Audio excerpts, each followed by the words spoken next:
Setting spray একটা ভালো setting spray বলো বলে বলে পাগল করে দিয়েছো, তাই ভাবলাম তোমাদের সাথে আজকে শেয়ার করেই দিই। আমার ফেভারিট সেটিং স্প্রেগুলোর মধ্যে এটা অন্যতম। তো এটা আমার ভীষণ ভালো লাগে। যতগুলো সেটিং স্প্রে আমার কাছে আছে এই মুহূর্তে এটা আমার ভীষণ পছন্দের, ভীষণ ভালো লাগছে। আমি প্রত্যেকটা মেকআপে এটা ইউজ করছি আর আমি নিজেও ইউজ করে থাকি। তো তোমরা যারা সেটিং স্প্রে খুঁজছো ভালো একটা, তারা ম্যাক্সোমিয়ার এই সেটিং স্প্রেটা নিতে পারো। Hey gorgeous I can hydrate you from ম্যাক্সোমিয়া। তো এই সেটিং স্প্রেটা তোমরা ইউজ করতে পারো, প্রথমে ইউজ করতে পারো হাইড্রেশনের জন্য। আর যখন তোমাদের খুব বেশি ড্রাই লাগবে, ম্যাট লাগবে, বেশি পাউডারি লাগবে, খুব বেশি হোয়াইট হোয়াইট দেখতে লাগবে, সেই স্টেপে তোমরা ইউজ করতে পারো ম্যাক্সোমিয়ার এই সেটিং স্প্রেটা, যেটা আমার এখন খুব ভালো লাগে।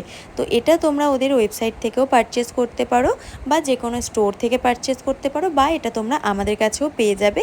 এখানে আমি নাম্বারও তোমাদের সাথে শেয়ার করে দেবো। তো ভীষণ ভালো একটা সেটিং স্প্রে, তোমরা ইউজ করে দেখতে পারো আর আমাকে রিভিউ দিও।